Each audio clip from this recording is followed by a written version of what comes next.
Chapter 11, we descry the wagon, get into it, arrive at an inn. Our fellow travelers described, a mistake is committed by Strap, which produces strange things.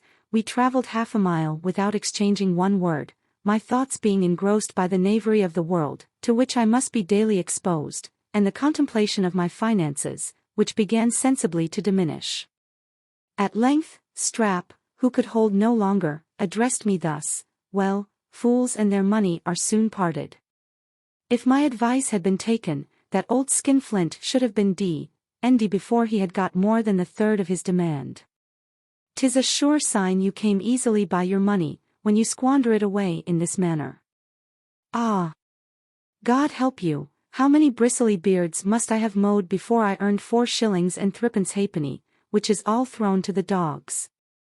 How many days have I sat weaving hair till my toes were numbed by the cold, my fingers cramped, and my nose as blue as the sign of the periwig that hung over the door?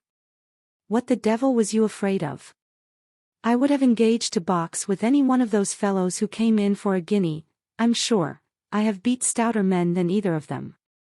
And, indeed, my companion would have fought anybody when his life was in no danger, but he had a mortal aversion to firearms and all instruments of death. In order to appease him, I assured him no part of this extraordinary expense should fall upon his shoulders, at which declaration he was affronted, and told me he would have me to know that, although he was a poor barber's boy, yet he had a soul to spend big money with the best squire of the land.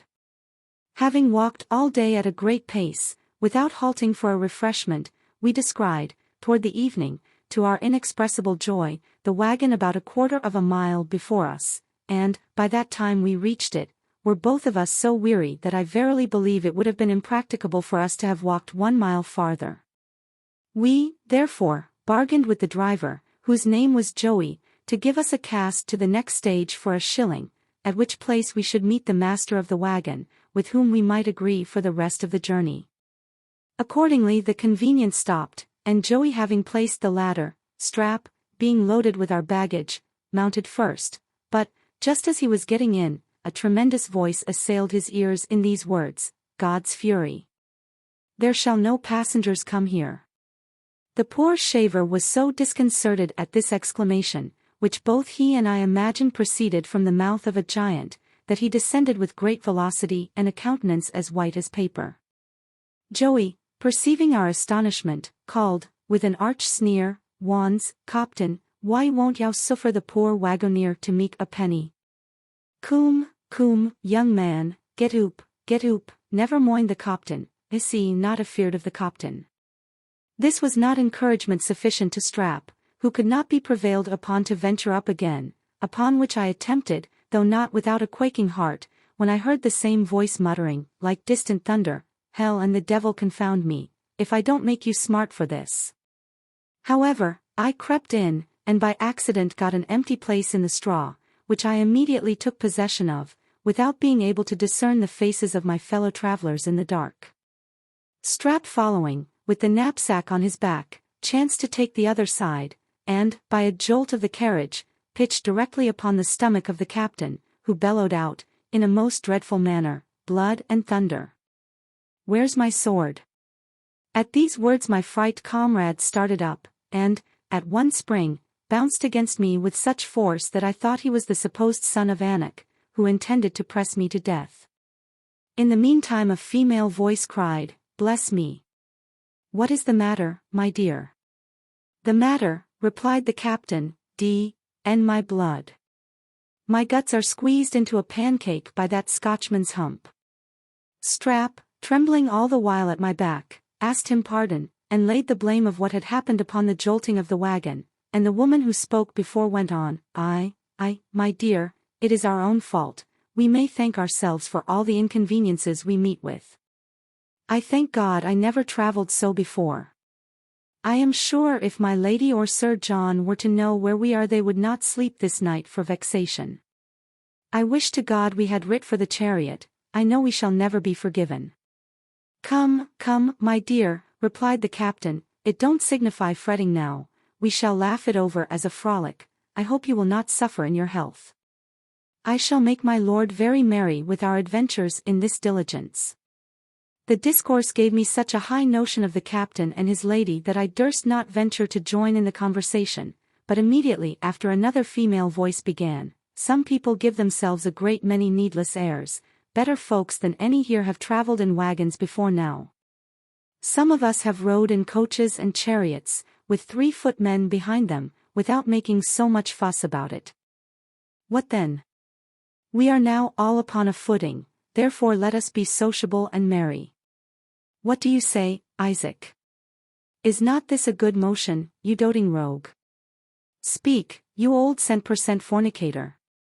What desperate debt are you thinking of? What mortgage are you planning? Well, Isaac, positively you shall never gain my favor till you turn over a new leaf, grow honest, and live like a gentleman. In the meantime give me a kiss, you old fumbler."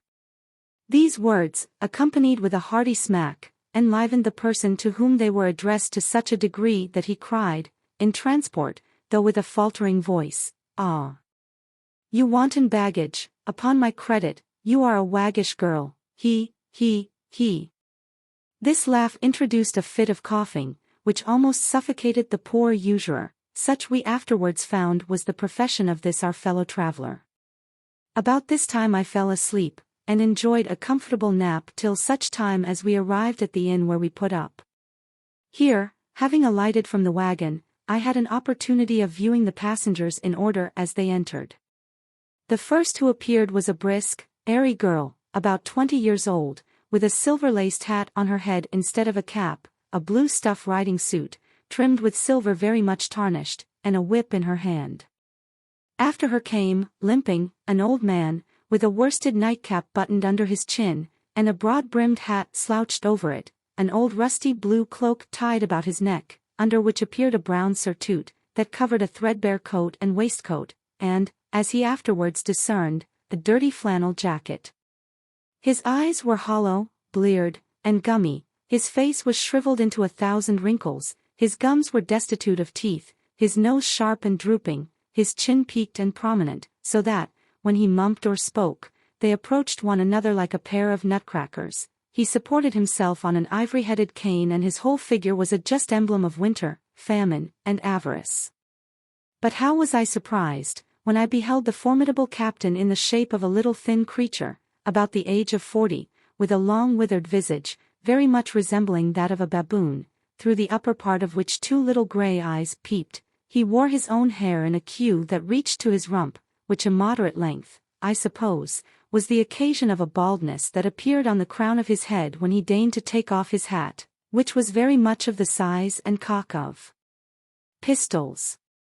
Having laid aside his greatcoat, I could not help admiring the extraordinary make of this man of war. He was about 5 feet and 3 inches high, 16 inches of which went to his face and long scraggy neck. His thighs were about 6 inches in length, his legs resembling spindles or drumsticks, 5 feet and a half, and his body, which put me in mind of extension without substance, engrossed the remainder, so that on the whole, he appeared like a spider or grasshopper erect, and was almost a voxy to praeterea nihil.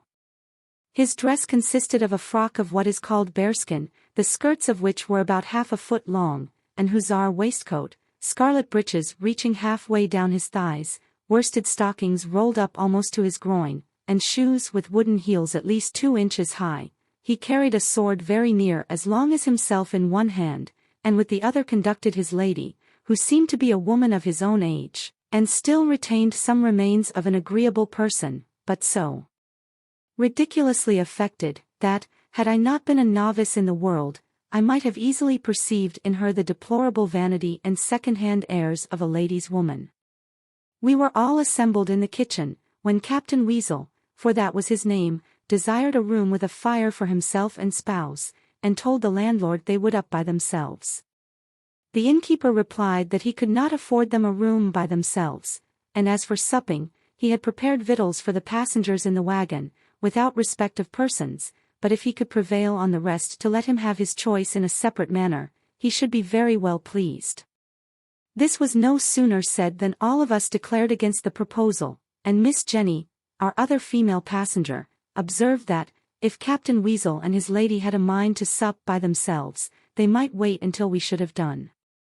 At this hint the captain put on a martial frown, and looked very big, without speaking, while his yoke fellow, with a disdainful toss of her nose, muttered something about creature, which Miss Jenny overhearing, stepped up to her, saying, "None of your names, good Mrs. Abigail." "Creature," quotha, "I'll assure you no such creature as you neither, no 10-pound sneaker, no quality coupler." Here the captain interposed, with a D.E. "Madam, what do you mean by that?" "And you, sir, who are you?" replied Miss Jenny, "who made you a captain, you pitiful, trencher-scraping, pimping curler? 'Sdeath! The army is come to a fine pass, when such fellows as you get commissions. What, I suppose you think I don't know you? Egad, you and your helpmate are well met, a cast-off mistress and a bald valet-de-chamber are well yoked together." "Blood and wounds," cried Weasel, "d'ye question the honor of my wife, madam? Hell and din! No man in England durst say so much, I would flay him, carbonado him. Fury and destruction! I would have his liver for my supper." So saying, he drew his sword and flourished with it, to the great terror of Strap, while Miss Jenny, snapping her fingers, told him she did not value his resentment a louse. In the midst of this quarrel the master of the wagon alighted, who, understanding the cause of the disturbance, and fearing the captain and his lady would take umbrage and leave his carriage, was at great pains to have everything made up, which he at last accomplished, and we sat down to supper altogether. At bedtime we were shown to our apartments, the old usurer, Strap, and I, to one room, the captain, his wife, and Miss Jenny, to another. About midnight, my companion's bowels being disordered, he got up, in order to go backward, but in his return, mistaking one door for another, entered Weasel's chamber, and without any hesitation went to bed to his wife, who was fast asleep, the captain being at another end of the room groping for some empty vessel, in lieu of his own chamber pot, which was leaky. As he did not perceive Strap coming in, he went towards his own bed, after having found a convenience, but no sooner did he feel a rough head, covered with a cotton nightcap, than it came into his mind that he had mistaken Miss Jenny's bed instead of his own, and that the head he felt was that of some gallant, with whom she had made an assignation. Full of his conjecture, and scandalized at the prostitution of his apartment, he snatched up the vessel he had just before filled, and emptied it at once on the astonished barber and his own wife, who waking at that instant, broke forth into lamentable cries, which not only alarmed the husband beyond measure, but frightened poor Strap almost out of his senses, for he verily believed himself bewitched, especially when the incensed captain seized him by the throat, with a volley of oaths, asking him how he durst have the presumption to attempt the chastity of his wife. Poor Strap was so amazed and confounded, that he could say nothing but, "I take God to witness she's a virgin for me." Mrs. Weasel, enraged to find herself in such a pickle through the precipitation of her husband, arose in her shift, and with the heel of her shoe which she found by the bedside, belaboured the captain's bald pate till he roared, "Murder! I'll teach you to empty your stinkpots on me," cried she, "you pitiful hop-o'-my-thumb coxcomb. What, I warrant you're jealous, you man of lath. Was it for this I condescended to take you to my bed, you poor, withered, sapless twig?" The noise occasioned by this adventure had brought the master of the wagon and me to the door, where we overheard all that passed with great satisfaction. In the meantime we were alarmed with the cry of "Rape! Murder! Rape!" which Jenny pronounced with great vociferation. "Oh! You vile abominable old villain," said she, "would you rob me of my virtue? But I'll be revenged of you, you old goat. I will. Help! For heaven's sake! Help! I shall be ravished. Ruined. Help!" Some servants of the inn, hearing this cry, came running upstairs with lights, and such weapons as chance afforded, when we beheld a very diverting scene. In one corner stood the poor captain shivering in his shirt, which was all torn to rags, with a woeful visage, scratched all over by his wife, who had by this time wrapped the counterpane about her, and sat sobbing on the side of her bed. At the other end lay the old usurer, sprawling on Miss Jenny's bed, with his flannel jacket over his shirt, and his tawny meager limbs exposed to the air, while she held him fast by the 2 ears, and loaded him with execrations. When he asked what was the matter, she affected to weep, told us she was afraid that wicked rogue had ruined her in her sleep, and bade us take notice of what we saw, for she intended to make use of our evidence against him. The poor wretch looked like one more dead than alive, and begged to be released, a favor which he had no sooner obtained than he protested she was no woman, but a devil incarnate, that she had first seduced his flesh to rebel, and then betrayed him. Yes, cockatrice, continued he, you know you laid this snare for me, but you shan't succeed, for I will hang myself before you shall get a farthing of me. So saying, he crawled to his own bed, groaning all the way. We then advanced to the captain, who told us, gentlemen, here has been a mistake, but I'll be revenged on him who was the cause of it. That Scotchman who carries the knapsack shall not breathe this vital air another day, if my name be Weasel. My dear, I ask you 10,000 pardons, you are sensible, I could mean no harm to you. I know not what you meant, replied she, sighing, but I know I have got enough to send me to my grave. At length they were reconciled. The wife was complimented with a share of Miss Jenny's bed, her own being overflowed, and the master of the wagon invited Weasel to sleep the remaining part of the night with him. I retired to mine, where I found Strap mortally afraid, he having stolen away in the dark while the captain and his lady were at loggerheads. Chapter 12, Captain Weasel challenges Strap, who declines the combat, an affair between the captain and me. The usurer is fain to give Miss Jenny 5 guineas for a release, we are in danger of losing a meal, the behavior of Weasel, Jenny, and Joey, on that occasion, an account of Captain Weasel and his lady, the captain's courage tried, Isaac's mirth at the captain's expense. Next morning I agreed to give the master of the wagon 10 shillings for my passage to London, provided Strap should be allowed to take my place when I should be disposed to walk. At the same time I desired him to appease the incensed captain, who had entered the kitchen with a drawn sword in his hand, and threatened with many oaths to sacrifice the villain who attempted to violate his bed, but it was to no purpose for the master to explain the mistake, and assure him of the poor lad's innocence, who stood trembling behind me all the while. The more submission that appeared in Strap, the more implacable seemed the resentment of Weasel, who swore he must either fight him, or he would instantly put him to death. I was extremely provoked at this insolence, and told him, it could not be supposed that a poor barber lad would engage a man of the sword at his own weapon, but I was persuaded he would wrestle or box with him. To which proposal Strap immediately gave assent, by saying, he would box with him for a guinea. Weasel replied with a look of disdain, that it was beneath any gentleman of his character to fight like a porter, or even to put himself on a footing, in any respect, with such a fellow as Strap. Odds bodikins, cries Joey, sure, Copton, yaw would not commit murder. Here's a poor lad that is willing to make atonement for his offense, and in that won't satisfy yaw, offers to fight yaw fairly. And yaw won't box, I dare say, he will cudgel with yaw. Won't yaw, my lad? Strap, after some hesitation, answered, yes, I'll cudgel with him. But this expedient being also rejected by the captain, I began to smell his character, and, tipping Strap the wink, told the captain that I had always heard it said, the person who receives a challenge should have the choice of the weapons. This therefore being the rule in point of honor, I would venture to promise on the head of my companion, that he would even fight Captain Weasel at sharps, but it should be with such sharps as Strap was best acquainted with, namely, razors. At my mentioning razors, I could perceive the captain's color change while Strap, pulling me by the sleeve, whispered with great eagerness, no, for the love of God, don't make any such bargain. At length, Weasel, recovering himself, turned towards me, and with a ferocious countenance asked, who the devil are you? Will you fight me?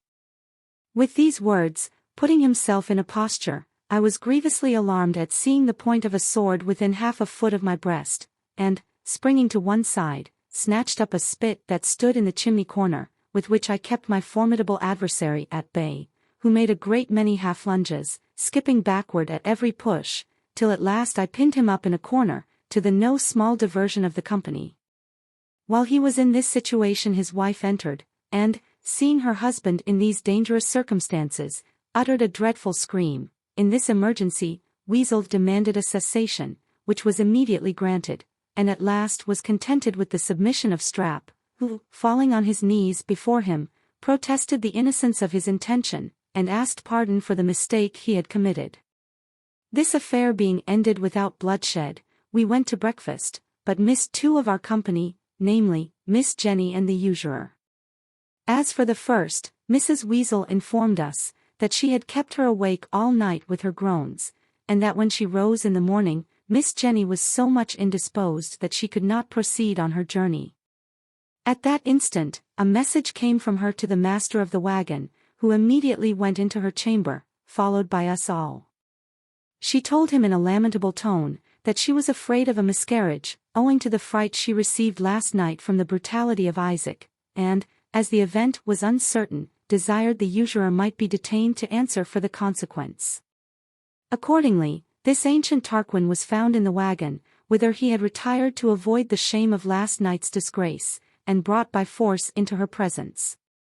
He no sooner appeared than she began to weep and sigh most piteously, and told us, if she died, she would leave her blood upon the head of that ravisher. Poor Isaac turned up his eyes and hands to heaven, prayed that God would deliver him from the machinations of that Jezebel, and assured us, with tears in his eyes, that his being found in bed with her was the result of her own invitation. The wagoner, understanding the case, advised Isaac to make it up, by giving her a sum of money, to which advice he replied with great vehemence, a sum of money, a halter for the cockatrice.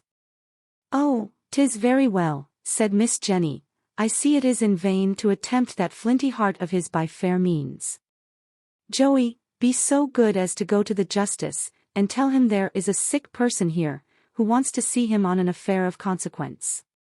At the name of justice Isaac trembled, and bidding Joey stay, asked with a quavering voice, what she would have. She told him that, as he had not perpetrated his wicked purpose, she would be satisfied with a small matter. And though the damage she might sustain in her health might be irreparable, she would give him a release for 100 guineas. 100 guineas, cried he in an ecstasy, 100 furies. Where should a poor old wretch like me have 100 guineas? If I had so much money, d'ye think I should be found travelling in a wagon, at this season of the year? Come, come, replied Jenny, none of your miserly artifice here. You think I don't know Isaac Rapin, the money broker, in the Minories. Ah! You old rogue! Many a pawn have you had of me and my acquaintance, which was never redeemed. Isaac, finding it was in vain to disguise himself, offered 20 shillings for a discharge, which she absolutely refused under £50. At last, however, she was brought down to 5, which he paid with great reluctancy, rather than be prosecuted for a rape. After which accommodation, the sick person made a shift to get into the wagon, and we set forward in great tranquillity, Strap being accommodated with Joey's horse, the driver himself choosing to walk. The morning and forenoon we were entertained with an account of the valor of Captain Weasel, who told us he had once knocked down a soldier that made game of him, tweaked a drawer by the nose, who found fault with his picking his teeth with a fork, at another time, and that he had moreover challenged a cheesemonger, who had the presumption to be his rival, for the truth of which exploits he appealed to his wife. She confirmed whatever he said, and observed, the last affair happened that very day on which I received a love letter from Squire Gobble, and don't you remember, my dear, I was prodigiously sick that very night with eating ortolans, when my Lord Diddle took notice of my complexion's being altered, and my lady was so alarmed that she had well nigh fainted. Yes, my dear, replied the captain, you know my lord said to me, with a sneer, Billy, Mrs. Weasel is certainly breeding. And I answered cavalierly, my lord, I wish I could return the compliment. Upon which the whole company broke out into an immoderate fit of laughter, and my lord, who loves a repartee dearly, came round and bussed me. We travelled in this manner 5 days, without interruption or meeting anything worth notice, Miss Jenny, who soon recovered her spirits, entertaining us every day with diverting songs, of which she could sing a great number, and rallying her own gallant, who, notwithstanding, would never be reconciled to her. On the 6th day, while we were about to sit down to dinner, the innkeeper came and told us that 3 gentlemen, just arrived, had ordered the victuals to be carried to their apartment, although he had informed them that they were bespoke by the passengers in the wagon. To which information they had replied, the passengers in the wagon might be their betters must be served before them. They supposed it would be no hardship on such travelers to dine upon bread and cheese for one day. This was a terrible disappointment to us all, and we laid our heads together how to remedy it, when Miss Jenny observed that Captain Weasel, being by profession a soldier, ought in this case to protect and prevent us from being insulted. But the captain excused himself, saying, he would not for all the world be known to have travelled in a wagon. Swearing at the same time, that could he appear with honour, they should eat his sword sooner than his provision. Upon this declaration, Miss Jenny, snatching his weapon, drew it, and ran immediately into the kitchen, where she threatened to put the cook to death if he did not send the victuals into our chamber immediately. The noise she made brought the 3 strangers down, one of whom no sooner perceived her than he cried, "Ha! Jenny Ramper! What the devil brought thee hither?" "My dear Jack Rattle," replied she, running into his arms, "is it you? Then Weasel may go to hell for a dinner, I shall dine with you." They consented to this proposal with a great deal of joy, and we were on the point of being reduced to a very uncomfortable meal, when Joey, understanding the whole affair, entered the kitchen with a pitchfork in his hand, and swore he would be the death of any man who should pretend to seize the victuals prepared for the wagon. The menace had like to have produced fatal consequences, the 3 strangers drawing their swords, and being joined by their servants, and we ranging ourselves on the side of Joey, when the landlord, interposing, offered to part with his own dinner to keep the peace, which was accepted by the strangers, and we sat down at table without any further molestation. In the afternoon, I chose to walk along with Joey, and Strap took my place. Having entered into a conversation with this driver, I soon found him to be a merry, facetious, good-natured fellow, and withal very arch. He informed me that Miss Jenny was a common girl upon the town, who, falling into company with a recruiting officer, he carried her down in the stage coach from London to Newcastle, where he had been arrested for debt, and was now in prison, upon which she was fain to return to her former way of life, by this conveyance. He told me likewise, that one of the gentleman's servants, who were left at the inn, having accidentally seen Weasel, immediately knew him, and acquainted Joey with some particulars of his character. That he had served my Lord Frizzle in quality of valet-de-chamber many years, while he lived separate from his lady, but, upon their reconciliation, she expressly insisted upon Weasel's being turned off, as well as the woman he kept, when his lordship, to get rid of them both with a good grace, proposed that he should marry his mistress, and he would procure a commission for him in the army. This expedient was agreed to, and Weasel is now, by his lordship's interest, ensigned in S. Regiment. I found he and I had the same sentiments with regard to Weasel's courage, which he resolved to put to the trial, by alarming the passengers with the cry of a highwayman, as soon as a horseman should appear. This scheme we put in practice, towards the dusk, when we descried a man on horseback approaching us. Joey had no sooner intimated to the people in the wagon, that he was afraid we should be all robbed than a general consternation arose. Strap jumped out of the wagon, and hid himself behind a hedge. The usurer put forth ejaculations, and made a rustling among the straw, which made us conjecture he had hid something under it. Mrs. Weasel, wringing her hands, uttered lamentable cries, and the captain, to our great amazement, began to snore, but this artifice did not succeed, for Miss Jenny, shaking him by the shoulder, bawled out, "'Sdeath! Captain, is this a time to snore, when we are going to be robbed? Get up for shame, and behave like a soldier and man of honor." Weasel pretended to be in a great passion for being disturbed, and swore he would have his nap out if all the highwaymen in England surrounded him. "And my blood! What are you afraid of?" continued he, at the same time trembling with such agitation that the whole carriage shook.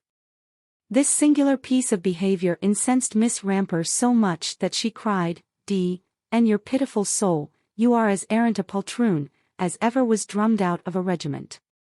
Stop the wagon, Joey, let me out, and by G.D., if I have rhetoric enough, the thief shall not only take your purse, but your skin also.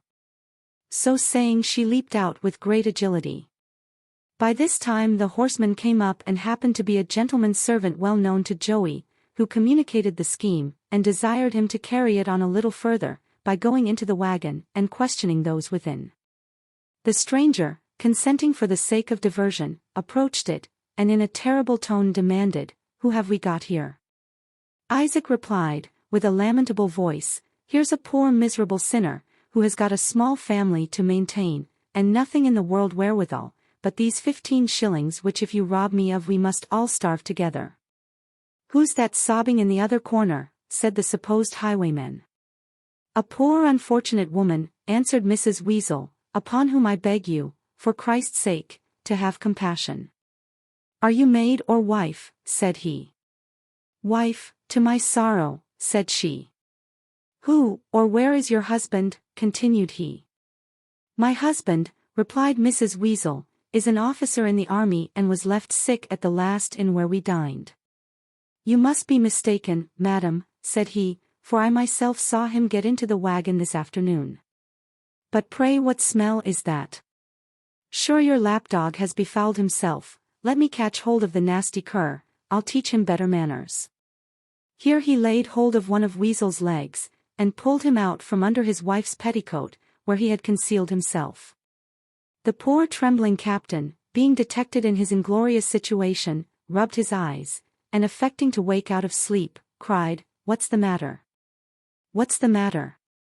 "The matter is not much," answered the horseman, "only called in to inquire after your health, and so adieu, most noble captain." He clapped spurs to his horse, and was out of sight in a moment. It was some time before Weasel could recollect himself, but at length reassuming the big look, he said, and the fellow. Why did he ride away before I had time to ask him how his lord and lady do?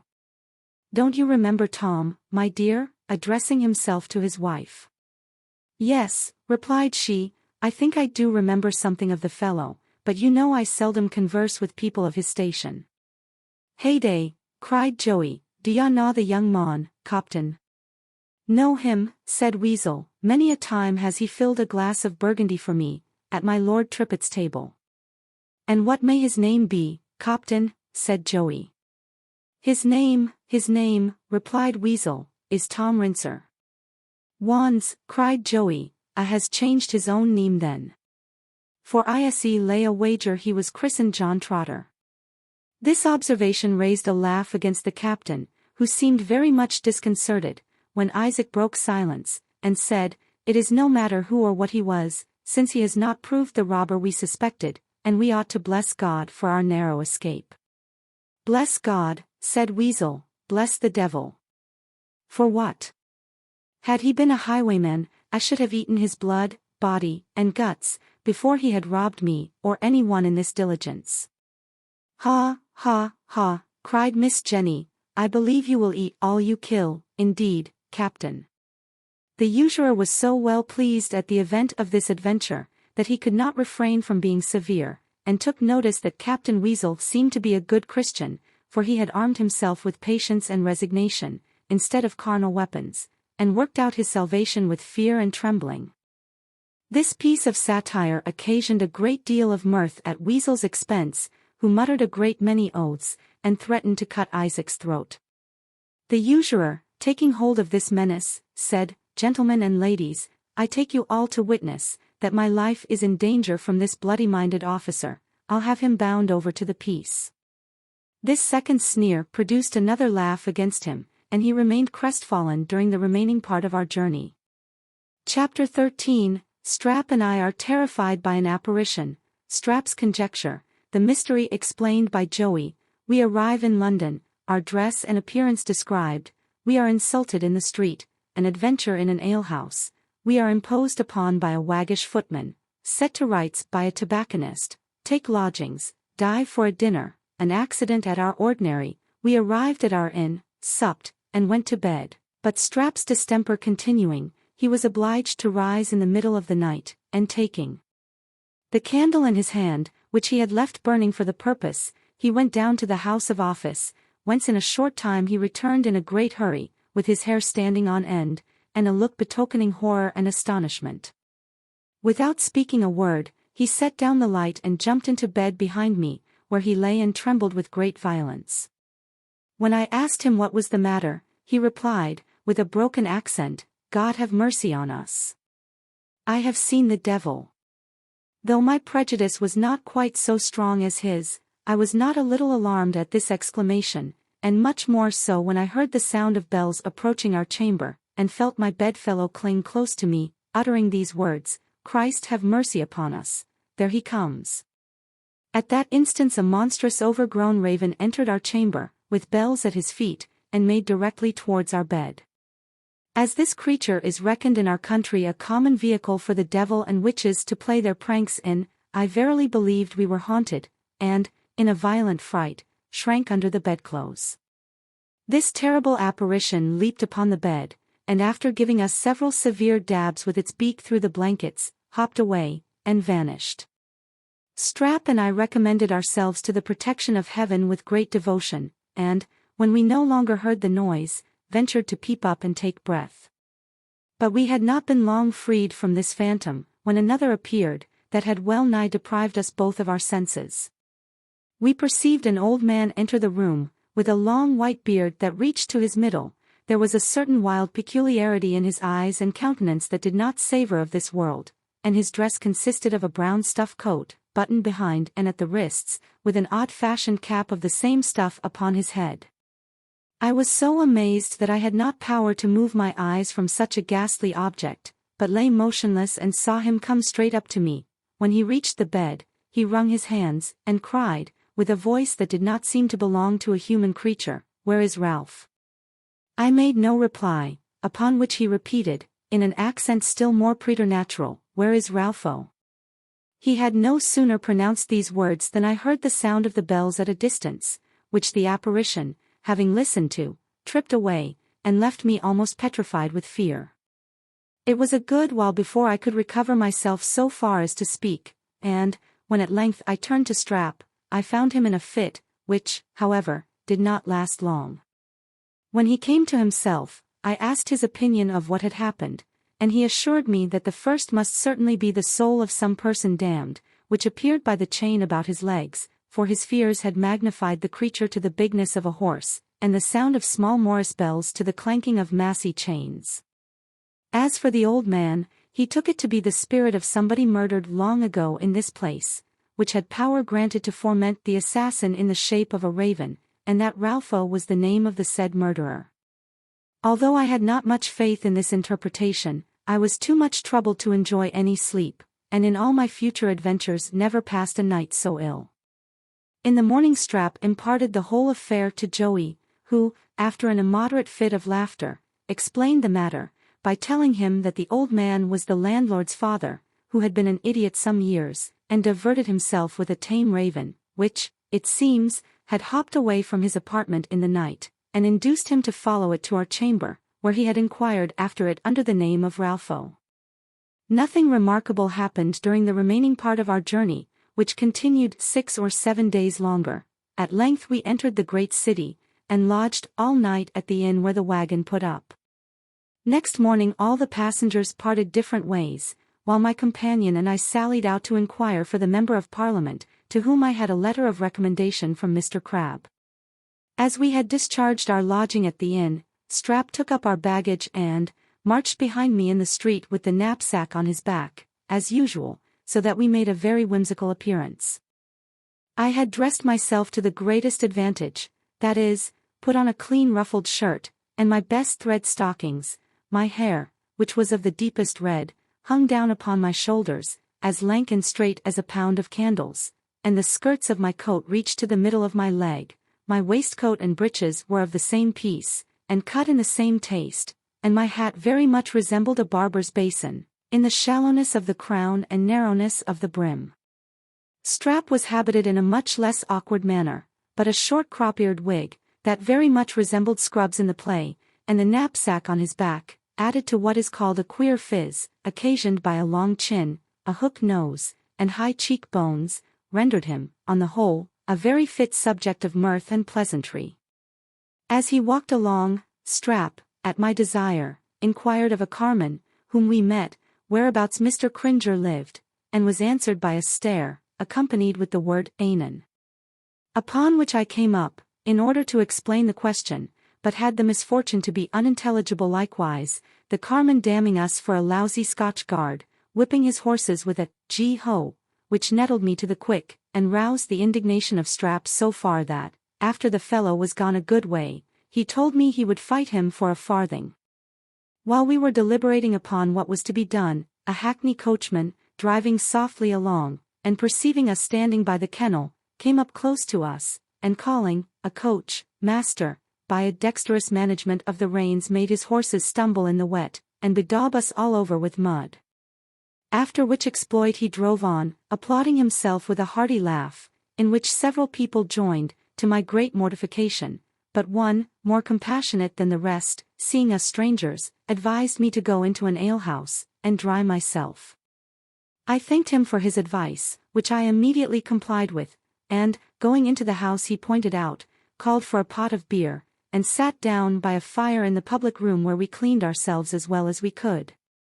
In the meantime, a wag, who sat in a box, smoking his pipe, understanding, by our dialect, that we were from Scotland, came up to me and, with a grave countenance asked how long I had been caught.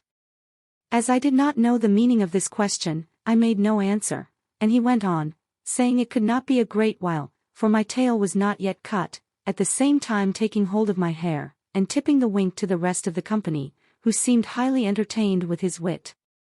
I was incensed at this usage, but afraid of resenting it, because I happened to be in a strange place, and perceived the person who spoke to me was a brawny fellow, for whom I thought myself by no means a match. However, Strap, having either more courage or less caution, could not put up with the insults I suffered, but told him in a peremptory tone, he was an uncivil fellow for making so free with his betters. Then the wit going toward him, asked him what he had got in his knapsack. "Is it oatmeal or brimstone, Sawney?" said he, seizing him by the chin, which he shook, to the inexpressible diversion of all present. My companion, feeling himself assaulted in such an opprobrious manner, disengaged himself in a trice, and lent his antagonist such a box on the ear as made him stagger to the other side of the room, and, in a moment, a ring was formed for the combatants. Seeing Strap beginning to strip, and my blood being heated with indignation, which banished all other thoughts, I undressed myself to the skin in an instant, and declared, that as the affront that occasioned the quarrel was offered to me, I would fight it out myself, upon which one or two cried out, "That's a brave Scotch boy, you shall have fair play." His assurance gave me fresh spirits, and, going up to my adversary, who by his pale countenance did not seem much inclined to the battle, I struck him so hard on the stomach, that he reeled over a bench, and fell to the ground. Then I attempted to keep him down, in order to improve my success, according to the manner of my own country, but was restrained by the spectators, one of whom endeavored to raise up my opponent, but in vain, for he protested he would not fight, for he was not quite recovered of a late illness. I was very well pleased with this excuse, and immediately dressed myself, having acquired the good opinion of the company for my bravery, as well as of my comrade Strap, who shook me by the hand, and wished me joy of the victory.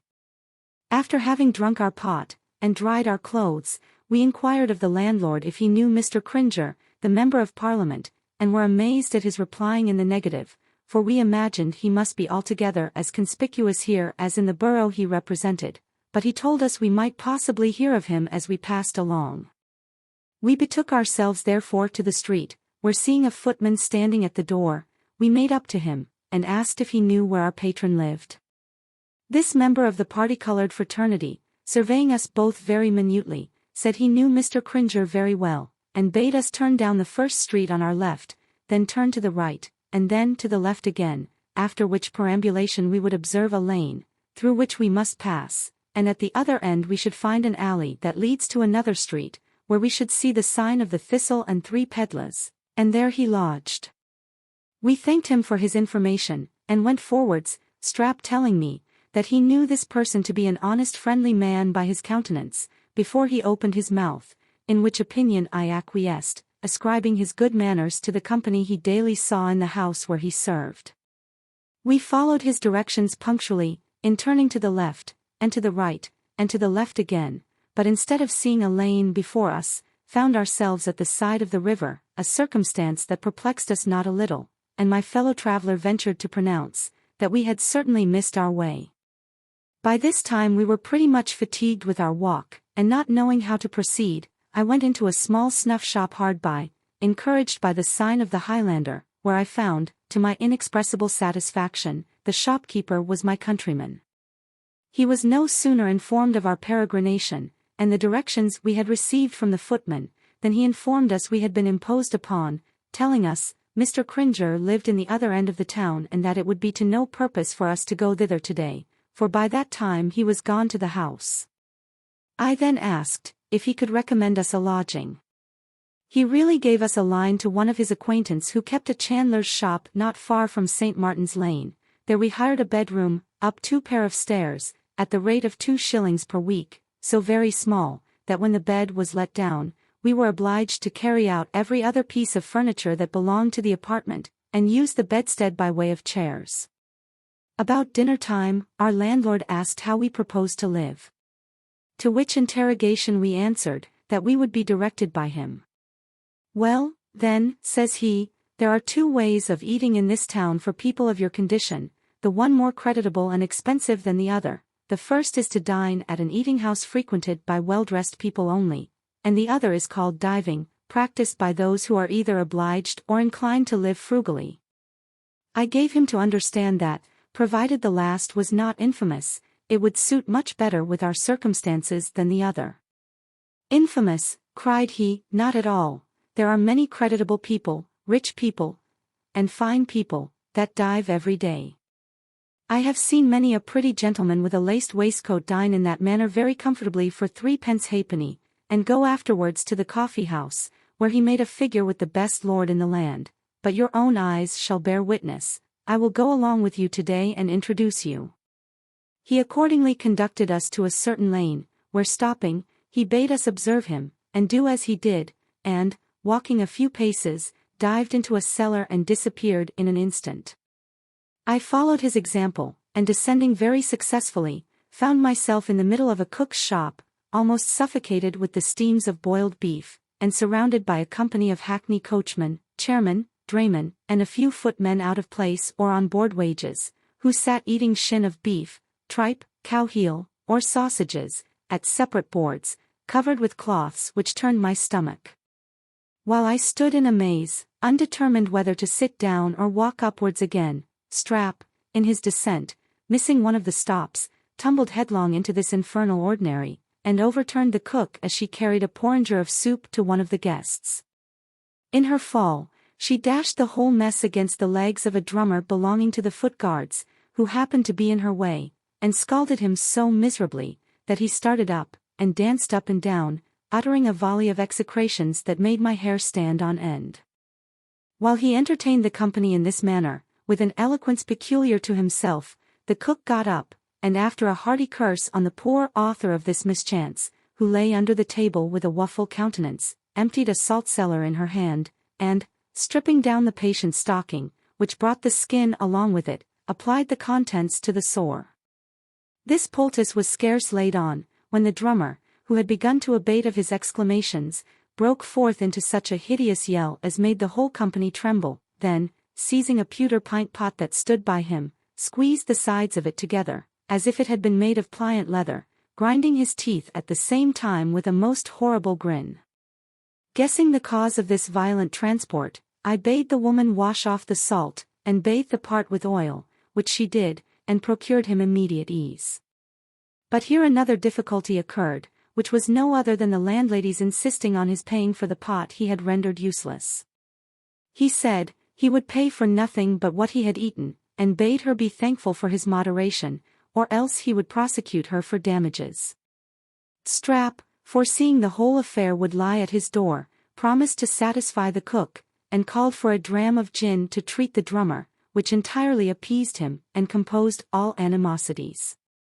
After this accommodation, our landlord and we sat down at a board, and dined upon shin of beef most deliciously, our reckoning amounting to 2 halfpenny each, bread and small beer included.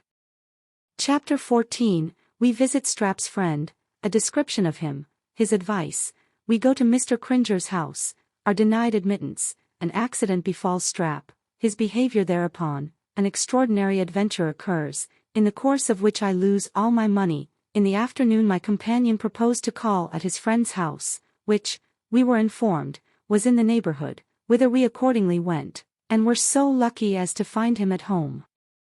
This gentleman, who had come from Scotland 3 or 4 years before, kept a school in town, where he taught the Latin, French, and Italian languages, but what he chiefly professed was the pronunciation of the English tongue, after a method more speedy and uncommon than any practiced heretofore, and, indeed, if his scholars spoke like their master, the latter part of his undertaking was certainly performed to a tittle, for although I could easily understand every word of what I had heard. Hitherto since I entered England, 3 parts in 4 of his dialect were as unintelligible to me as if he had spoken in Arabic or Irish. He was a middle-sized man, and stooped very much, though not above the age of 40, his face was frightfully pitted with the smallpox, and his mouth extended from ear to ear. He was dressed in a nightgown of plaid, fastened about his middle with a sergeant's old sash, and a tie periwig with a foretop 3 inches high, in the fashion of King Charles II's reign. After he had received Strap, who was related to him, very courteously, he inquired of him who I was, and being informed, he took me by the hand, telling me he was at school with my father. When he understood my situation, he assured me that he would do me all the service in his power, both by his advice and otherwise, and while he spoke these words eyed me with great attention, walking round me several times, and muttering, "Oh, dear! Oh, dear! Fat a sate is here." I soon guessed the reason of his ejaculation, and said, "I suppose, sir, you are not pleased with my dress." "Dress," answered he, "you may call it fat you please in your country, but I vow to Gad, 'tis a masquerade here. No Christian will admit such a figure into his house. Upon my conscience, I wonder the dogs did not hunt you. Did you pass through St. James's Market? Bless my eyesight! You are like a cousin german of an orangutan." I began to be a little serious at this discourse, and asked him, if he thought I should obtain entrance tomorrow at the house of Mr. Cringer, on whom I chiefly depended for an introduction into business. Mr. Cringer, replied he, scratching his cheek, may be a very honest gentleman, I know nothing to the contrary, but is your sole dependence upon him? Who recommended you to him? I pulled out Mr. Crabbe's letter, and told him the foundation of my hopes, at which he stared at me, and repeated, "Oh dear! Oh dear!" I began to conceive bad omens from this behavior of his, and begged he would assist me with his advice, which he promised to give very frankly, and as a specimen, directed us to a periwig warehouse in the neighborhood, in order to be accommodated, laying strong injunctions on me not to appear before Mr. Cringer till I had parted with my carroty locks, which, he said, were sufficient to beget an antipathy against me in all mankind. And as we were going to pursue this advice, he called me back and bade me be sure to deliver my letter into Mr. Cringer's own hand. As we walked along, Strap triumphed greatly in our reception with his friend, who, it seems, had assured him he would in a day or 2 provide for him with some good master. And now, says he, you will see how I will fit you with a wig. There's ne'er a barber in London, and that's a bold word, can palm a rotten caul, or a pennyweight of dead hair, upon me. And, indeed, this zealous adherent did wrangle so long with the merchant, that he was desired 20 times to leave the shop, and see if he could get one cheaper elsewhere. At length I made choice, if a good handsome bob, for which I paid 10 shillings, and returned to our lodging, where Strap in a moment rid me of that hair which had given the schoolmaster so much offence. We got up next day betimes, having been informed that Mr. Cringer gave audience by candlelight to all his dependents, he himself being obliged to attend the levee of my Lord Terrier at break of day, because his lordship made one at the minister's between 8 and 9 o'clock. When we came to Mr. Cringer's door, Strap, to give me all instance of his politeness, ran to the knocker, which he employed so loud and so long, that he alarmed the whole street, and a window opening in the second story of the next house, a vessel was discharged upon him so successfully, that the poor barber was wet to the skin, while I, being luckily at some distance, escaped the unsavory deluge. In the meantime, a footman opening the door, and seeing nobody in the street but us, asked, with a stern countenance, if it was I who made such a noise, and what I wanted. I told him I had business with his master, whom I desired to see. Upon which he slapped the door in my face, telling me I must learn better manners before I could have access to his master. Vexed at this disappointment, I turned my resentment against Strap, whom I sharply reprimanded for his presumption, but he, not in the least regarding what I said, wrung the wet out of his periwig, and lifting up a large stone, flung it with such force against the street door of that house from whence he had been bedewed, that the lock giving way, it flew wide open, and he took to his heels, leaving me to follow him as I could. Indeed, there was no time for deliberation. I therefore pursued him with all the speed I could exert, until we found ourselves about the dawn in a street we did not know. Here, as we wandered along gaping about, a very decent sort of a man, passing by me, stopped of a sudden and took up something, which having examined, he turned and presented to me with these words, "Sir, you have dropped half a crown." I was not a little surprised at this instance of honesty, and told him it did not belong to me, but he bade me recollect, and see if all my money was safe, upon which I pulled out my purse, for I had bought one since I came to town, and, reckoning my money in my hand, which was now reduced to 5 guineas 7 shillings and twopence, assured him I had lost nothing. "Well, then," says he, "so much the better, this is a godsend, and as you two were present when I picked it up, you are entitled to equal shares with me." I was astonished at these words, and looked upon this person to be a prodigy of integrity, but absolutely refused to take any part of the sum. "Come, gentlemen," said he, "you are too modest, I see you are strangers, but you shall give me leave to treat you with a wet this cold raw morning." I would have declined the invitation, but Strap whispered to me that the gentleman would be affronted, and I complied. "Where shall we go?" said the stranger. "I am quite ignorant of this part of the town." I informed him that we were in the same situation, upon which he proposed to go into the first public house we should find open, and as we walked together, he began in this manner, "I find by your tongues you are from Scotland, gentlemen. My grandmother by the father's side was of your country, and I am so prepossessed in its favor, that I never meet a Scotchman but my heart warms. The Scots are very brave people. There is scarce a great family in the kingdom that cannot boast of some exploits performed by its ancestors many hundred years ago. There's your Douglases, Gordons, Campbells, Hamiltons. We have no such ancient families here in England. Then you are all very well educated. I have known a peddler talk in Greek and Hebrew as well as if they had been his mother tongue. And for honesty, I once had a servant, his name was Gregor MacGregor, would have trusted him with untold gold." This eulogium of my native country gained my affection so strongly, that I believe I could have gone to death to serve the author, and Strap's eyes swam in tears. At length, as we passed through a dark narrow lane, we perceived a public house, which we entered, and found a man sitting by the fire, smoking a pipe, with a pint of purl before him. Our new acquaintance asked us if ever we had drunk egg flip. To which question we answering in the negative, he assured us of a regale, and ordered a quart to be prepared, calling for pipes and tobacco at the same time. We found this composition very palatable, and drank heartily, the conversation, which was introduced by the gentleman, turning upon the snares that young inexperienced people are exposed to in this metropolis. He described 1,000 cheats that are daily practiced upon the ignorant and unwary, and warned us of them with so much good nature and concern, that we blessed the opportunity which threw us in his way.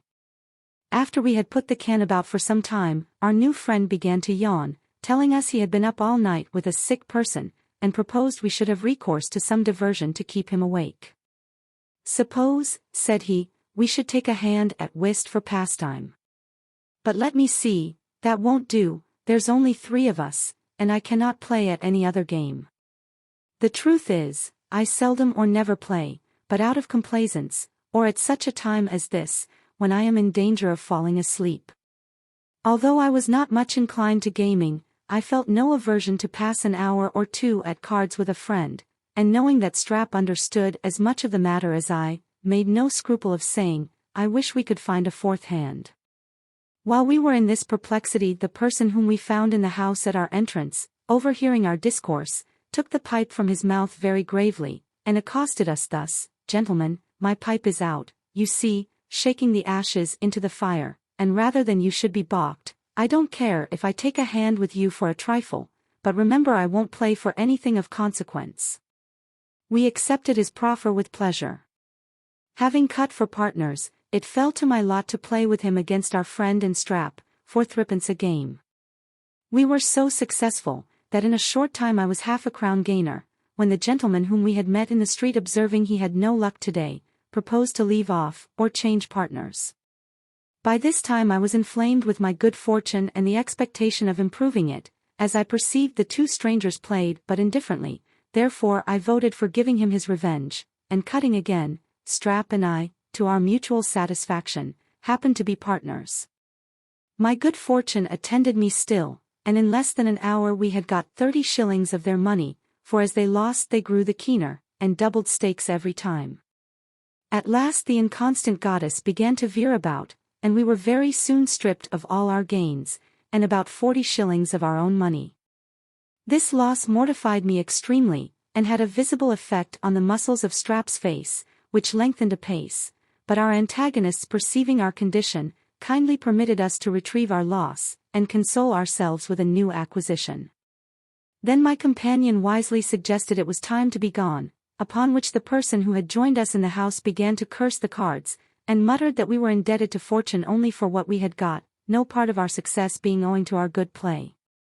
This insinuation nettled me so much that I challenged him to a game at piquet for a crown, and he was with difficulty persuaded to accept the invitation. This contest ended in less than an hour, to my inexpressible affliction, who lost every shilling of my own money, Strap absolutely refusing to supply me with a sixpence.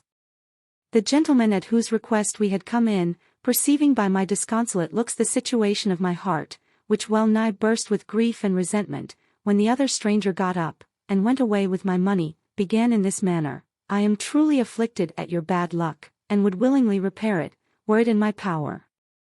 But what in the name of goodness could provoke you to tempt your fate so long? It is always a maxim with gamesters to pursue success as far as it will go, and to stop whenever fortune shifts about. You are a young man, and your passions are too impetuous, you must learn to govern them better. However, there is no experience like that which is bought, you will be the better for this the longest day you have to live. As for the fellow who has got your money, I don't half like him. Did not you see me tip you the wink to leave off in time?" I answered, "No, no," continued he, "you was too eager to mind anything but the game. But, harkee," said he in a whisper, "are you satisfied of that young man's honesty? His looks are a little suspicious, but I may be mistaken, he made a great many grimaces while he stood behind you, this is a very wicked town." I told him I was very well convinced of my comrade's integrity, and that the grimaces he mentioned were doubtless owing to his anxiety of my loss. "Oh ho! If that be the case, I ask his pardon. Landlord, see what's to pay." The reckoning amounted to 18 pence, which, having discharged, the gentleman shook us both by the hand, and, saying he should be very glad to see us again, departed. Chapter 15, Strap Moralises, presents his purse to me, we inform our landlord of our misfortune, he unravels the mystery, I present myself to Cringer, he recommends and turns me over to Mr. Staytape, I become acquainted with a fellow dependent, who explains the character of Cringer and Staytape, and informs me of the method to be pursued at the Navy Office and Surgeon's Hall. Strap is employed. In our way to our lodging, after a profound silence on both sides, Strap, with a hideous groan, observed that we had brought our pigs to a fine market. To this observation I made no reply, and he went on, "God send us well out of this place, we have not been in London 48 hours, and I believe we have met with 48,000 misfortunes. We have been jeered, reproached, buffeted, and at last stripped of our money, and I suppose by and by we shall be stripped of our skins. Indeed, as to the money part of it, that was owing to our own folly. Solomon says, "Bray a fool in a mortar, and he will never be wise." Ah! God help us, an ounce of prudence is worth a pound of gold. This was no time for him to tamper with my disposition, already mad with my loss, and inflamed with resentment against him for having refused me a little money to attempt to retrieve it. I therefore turned towards him with a stern countenance, and asked, who he called fool. Being altogether unaccustomed to such looks from me, he stood still, and stared in my face for some time, then, with some confusion, uttered, "Fool." I called nobody fool but myself. I am sure I am the greatest fool of the two, for being so much concerned at other people's misfortunes, but nemo omnibus horis sapit, that's all, that's all. Upon which a silence ensued, which brought us to our lodging, where I threw myself upon the bed in an agony of despair, resolved to perish rather than apply to my companion, or any other body, for relief. But Strap, who knew my temper, and whose heart bled within him for my distress, after some pause came to the bedside, and, putting a leathern purse into my hand, burst into tears, crying, "I know what you think, but I scorn your thought. There's all I have in the world, take it, and I'll perhaps get more for you before that be done. If not, I'll beg for you, steal for you, go through the wide world with you, and stay with you, for though I be a poor cobbler's son, I am no scout." I was so much touched with the generous passion of this poor creature, that I could not refrain from weeping also, and we mingled our tears together for some time. Upon examining the purse, I found in it 2 half-guineas and half a crown, which I would have returned to him, saying, he knew better than I how to manage it, but he absolutely refused my proposal and told me it was more reasonable and decent that he should depend upon me, who was a gentleman, than that I should be controlled by him. After this friendly contest was over, and our minds more at ease, we informed our landlord of what had happened to us, taking care to conceal the extremity to which we were reduced. He no sooner heard the story, than he assured us we had been grievously imposed upon by a couple of sharpers, who were associates, and that this polite, honest, friendly, humane person, who had treated us so civilly, was no other than a rascally money-dropper, who made it his business to decoy strangers in that manner to one of his own haunts, where an accomplice or two were always waiting to assist in pillaging the prey he had run down. Here the good man recounted a great many stories of people who has been seduced, cheated, pilfered, beat, nay, even murdered by such villains.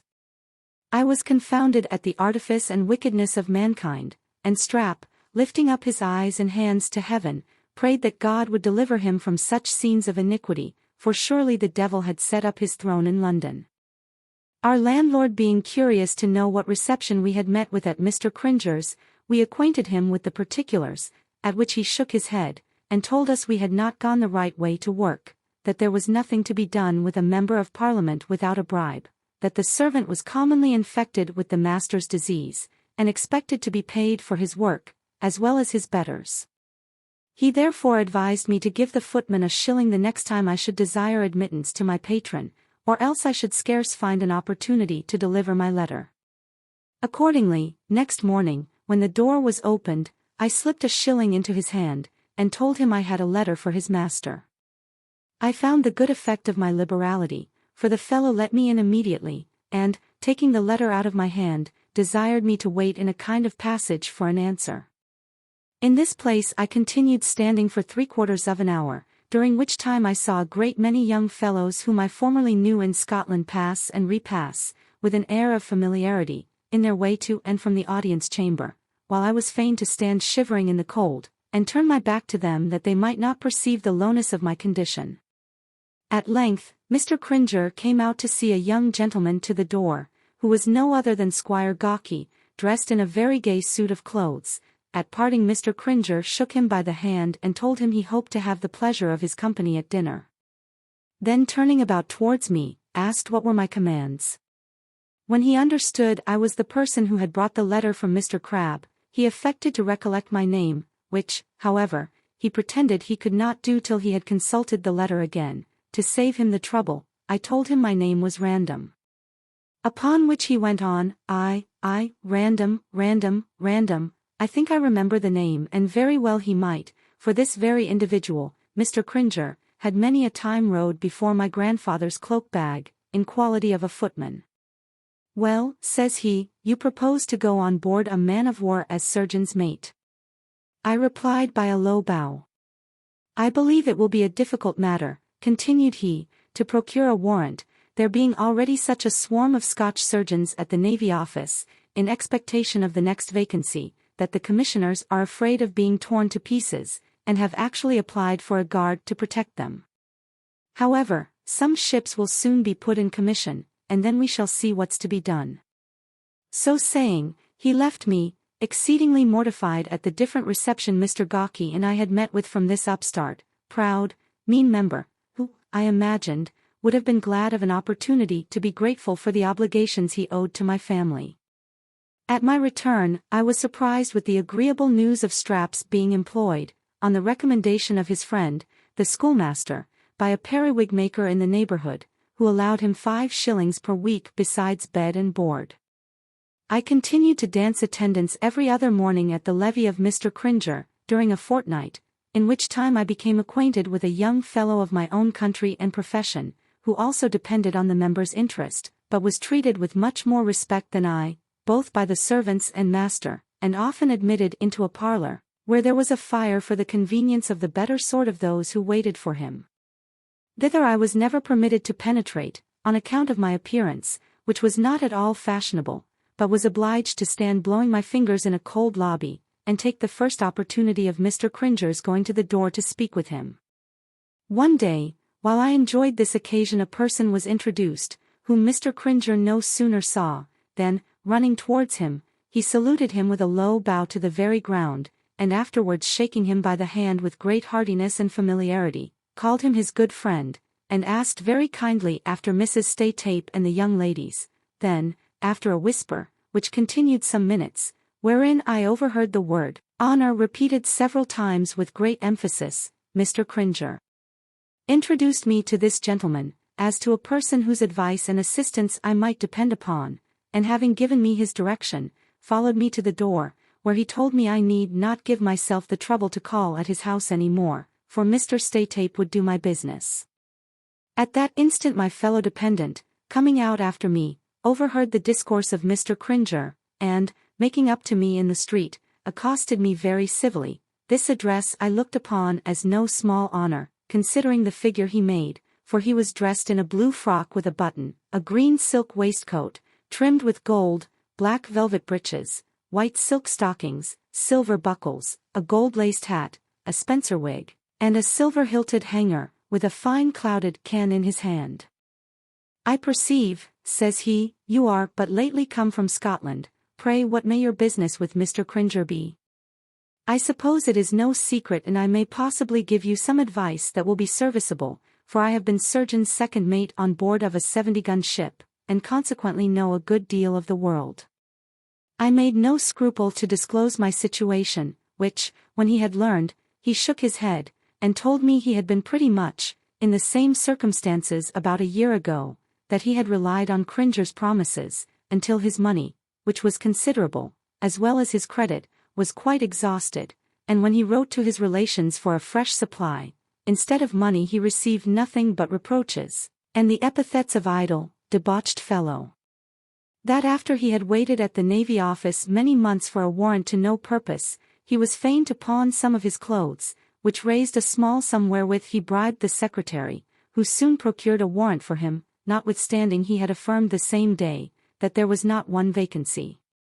That he had gone on board, where he remained 9 months, at the end of which the ship was put out of commission, and he said the company were to be paid off in Broad Street the very next day. That relations being reconciled to him, had charged him to pay his devoirs regularly to Mr. Cringer, who had informed them by letter that his interest alone had procured the warrant, in obedience to which command he came to his levee every morning, as I saw, though he looked upon him to be a very pitiful scoundrel. In conclusion, he asked me if I had yet passed at Surgeon's Hall. To which question I answered, I did not so much as know it was necessary. Necessary, cried he, oh then I find I must instruct you, come along with me, and I'll give you information about that matter. So saying, he carried me into an ale-house, where I called for some beer, and bread and cheese, on which we breakfasted. While we sat in this place, he told me I must first go to the Navy office, and write to the board, desiring them to order a letter for me to Surgeons' Hall, that I might be examined, touching my skill in surgery. That the surgeons, after having examined me, would give me my qualification sealed up in form of a letter directed to the commissioners, which qualification I must deliver to the secretary of the board, who would open it in my presence, and read the contents, after which I must employ my interest to be provided for as soon as possible. That the expense of his qualification for second mate of a third rate, amounted to 13 shillings, exclusive of the warrant, which cost him half a guinea and half a crown, besides a present to the secretary, which consisted of a £3 12 piece. This calculation was like a thunderbolt to me, whose whole fortune did not amount to 12 shillings. I accordingly made him acquainted with this part of my distress, after having thanked him for his information and advice.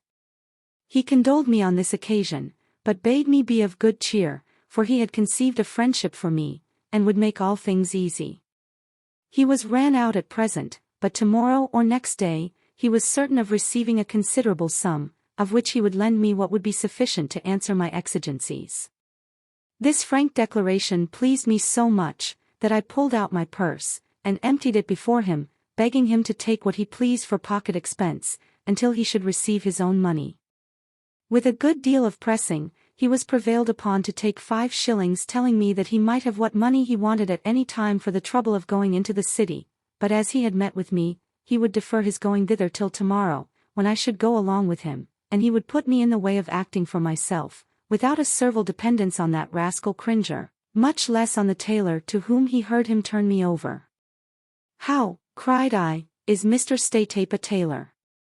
No less, I assure you, answered he, and, I confess, more likely to serve you than the member, for, provided you can entertain him with politics and conundrums, you may have credit with him for as many and as rich clothes as you please. I told him I was utterly ignorant of both, and so incensed at Cringer's usage, that I would never set foot within his door again. After a good deal more conversation, my new acquaintance and I parted, having made an appointment to meet next day at the same place, in order to set out for the city. I went immediately to Strap and related everything which had happened, but he did not at all approve of my being so forward to lend money to a stranger, especially as we had already been so much imposed upon by appearances. However, said he, if you are sure he is a Scotchman, I believe you are safe.